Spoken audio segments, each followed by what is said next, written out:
تو بہتر طریقہ کیا ہے کہ عورت کی آزادی کا لیبل لگاؤ, عورت کو آزاد کرو. نعرہ اچھا لگے گا. عورت ایک معاشرے میں واقعی کمزور مخلوق ہے, جو بھی اس کے حق میں بات کرے گا لوگوں کو اچھا لگے گا اور لگنا بھی چاہیے. تو ایک کمزور ہے نا عورت معاشرے میں, مرد سے زیادہ طاقتور تو نہیں ہوتی. وہ اگرچہ خواتین مانتی ہیں کہ ہم جیسے مرد ہیں ویسے ہی ہیں, شانہ بشانہ, لیکن ایسا عملی طور پر ہوتا نہیں ہے.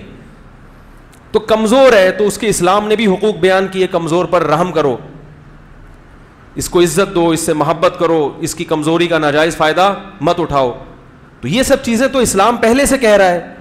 تو لبرل لوگوں نے انہی چیزوں کو ہائی لائٹ کرنا شروع کر دیا. عورت کے حقوق, یہ نعرہ اتنا اچھا ہے کہ اسے سب نے قبول کیا اس نعرے کو. لیکن اس نعرے کے ذریعے کام کیا ہو رہا ہے کہ فیملی سسٹم کو, عورت کو بیوی اور ماں بننے سے روکا جائے. بس عورت کی حیثیت صرف گرل فرینڈ کی ہونی چاہیے, اس کے علاوہ اس کا کوئی رشتہ مرد سے ہمیں قبول نہیں ہے. غلط تو نہیں کہہ رہا؟ بولو نا بھائی. اگر صحیح کہہ رہا ہوں تو پھر اگلی جو باتیں کہوں گا نا اس کو بھی مانو. یہاں تک تو سب کہتے ہیں صحیح کہہ رہا ہے, تو جب صحیح کہہ رہا ہے تو اس دعوت کے خلاف پھر اس کے اپوزٹ چلو نا. پھر بھائی میں غلط کہہ رہا ہوں تو بتا دیں. لبرل لوگ یہ چاہتے ہیں نا, جو دین دشمن لوگ ہیں, ہر لبرل دین دشمن نہیں ہوتا, بعض نیوٹرل بھی ہوتے ہیں, ان کو کوئی ہوش نہیں ہے کہ فیملی سسٹم پھیلے یا تباہ ہو. کہنا چھوڑ یار, صبح جا جاب پہ واپس آ. ہر لبرل آدمی اس معنی میں برا نہیں ہوتا. کہیں کوئی نماز نہیں پڑھ رہا, داڑھی واڑی نہیں, آپ جا کے گریبان پکڑے اس کو, تیرے خلاف آج پورا مفتی صاحب نے بیان کیا. ہر کافر بھی اسلام دشمن نہیں ہوتا. تو وہ چاہتے ہیں کہ عورت کا رشتہ نہ ماں والا رشتہ ہو انسان سے, نہ بیوی والا رشتہ, اور نہ جب ماں نہیں بنے گی تو بہن بھائی کا نظام تو ویسے ہی نہیں ہوگا. سمجھ رہے ہیں؟ ڈر لگ رہا ہے مجھے, لگ رہا ہے آپ لوگوں کو. یہ ان کا کیا ہے, یہ پروموٹ کرنا چاہتے ہیں معاشرے میں.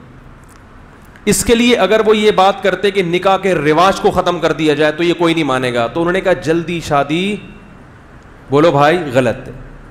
اب جلدی شادی کیوں غلط ہے؟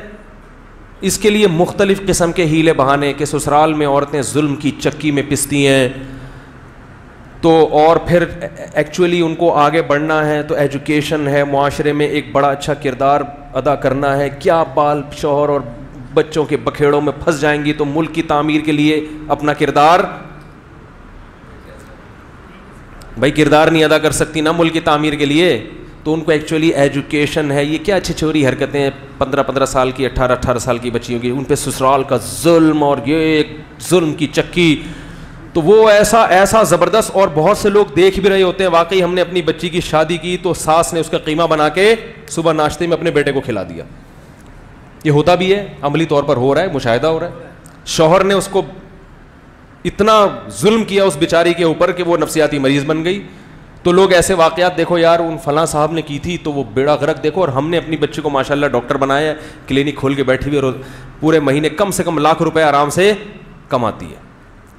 اور وہ جو میاں کی دسترس میں گئی ہے, جس کو قرآن نے کہا کہ مرد سپیریئر ہے, شوہر کے تابع بن کے چلو, وہ تابع بنی ہے, تو اس بیچاری کا دیکھو بیڑا, بولو نا بھائی, غرق ہو گیا. اور ہوتا بھی ہے, بہت جگہوں پر ہوا ہے.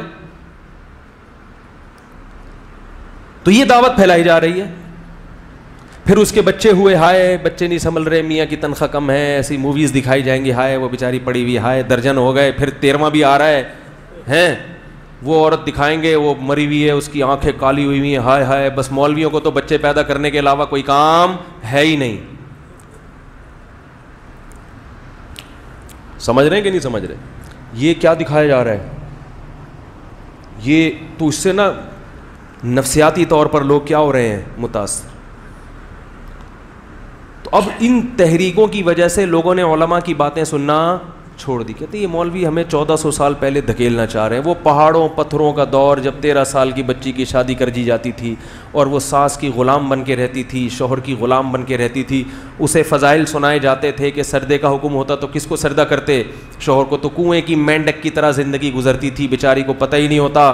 اور اسی میں مر جاتی تھی. اب زمانہ بہت ترقی کر گیا ہے مفتی صاحب, ٹھیک ہے نا, اب وہ پرانی والی باتیں بولو بھائی نہیں چلیں گی. کہاں سے کہاں نکل گیا.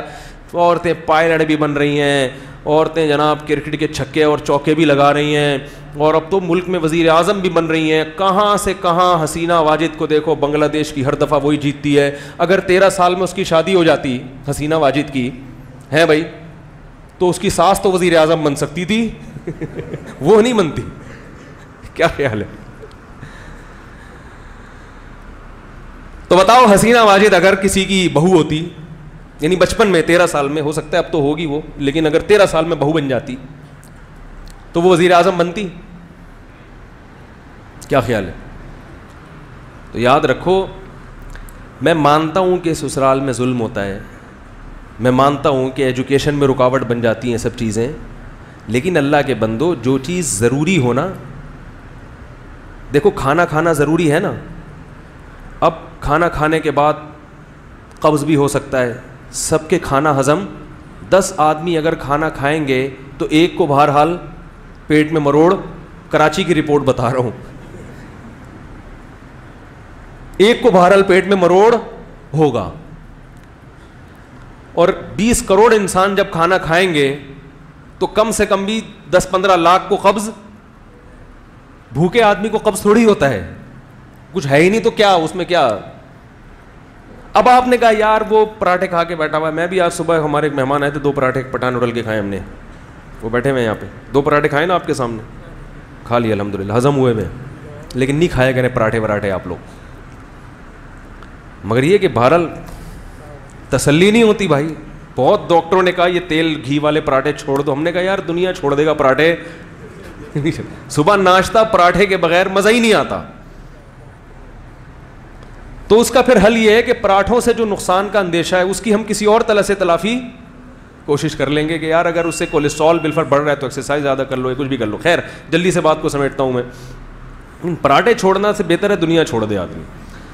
تو لیکن آپ لوگ نہ کھائیں, یہ ویسے ہی ہے, ایسی کوئی ترغیب نہیں دے رہا میں آپ لوگ کو, لیکن مزہ بہرحال ڈبو کے کھانے میں وہ مزہ نہیں ہے جو کس میں پراٹھے کھانے میں. صبح ناشتہ پراٹھے کے بغیر مزہ نہیں آتا. تو ٹرائی کیا میں نے, 1-2 دفعہ ڈبل روٹی کھائی ہے, وہ تسلی نہیں ہوتی. ابھی جو میں اتنا چہک رہا ہوں نا, یہ پراٹھے ہیں جو بول رہے ہیں. اگر صبح حکیموں کے مشورے کے ناشتے کر کے آتا تو اتنا چہک نہیں رہا ہوتا, پھر اتنا نہیں چہک رہا ہوتا میں. یہ پراٹھا ہے جو بلوا رہا ہے, اور پٹھان ہوٹل کا پراٹھا ہے, کیونکہ مزے کے پراٹھے انہی کے ہوٹل کے ہوتے ہیں. میں نے اور بھی ہوٹلوں کو ٹرائی کیا, اس میں مزہ نہیں ہے. اب تو میرے ہوٹل والوں سے اچھی خاصی گپ شپ ہو گئی, سلام دو ہو گئی الحمدللہ, ان کو پتہ ہے مفتی صاحب آ رہے ہیں. جو چیز ضروری ہو نا اس کا آلٹرنیٹ نہیں تلاش کیا جاتا.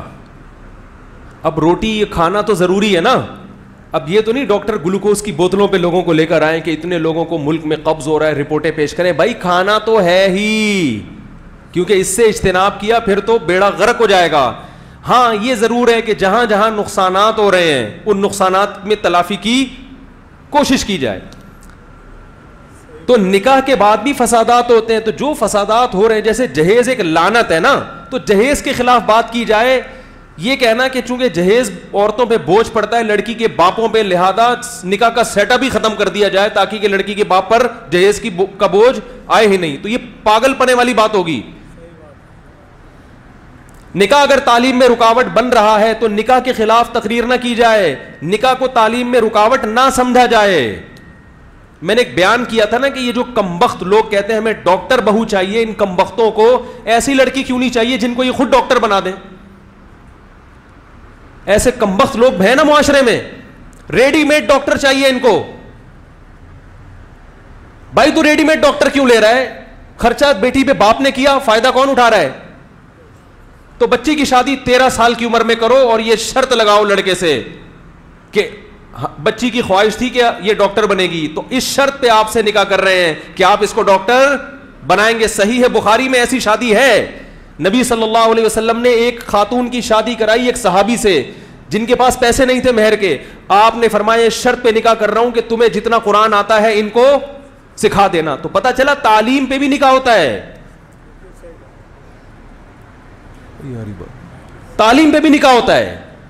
یہ تو ایک مثال تھی کہ تم قرآن ان کو سکھا دینا. قرآن تو ایک مثال ہے کہ جب یہ سکھایا جا سکتا ہے تو کوئی بھی تعلیم دی جا سکتی ہے, اور مرد خود سکھائے یا سکھانے کا انتظام کر دے, دونوں چیزیں اس میں داخل ہیں. تو اگر یہ جو خواتین کی آزادی والے لوگ ہیں جنہوں نے چند دن پہلے یوم آزادی منایا ہے خواتین کا, وہ اس قسم کی باتیں کرتے کہ سسرال میں جو عورت ظلم کی چکی میں پستی ہے اس کی وجہ تلاش کرنی چاہیے, ہم اس کے خلاف احتجاج کریں گے, تو یہ احتجاج بالکل درست ہوتا.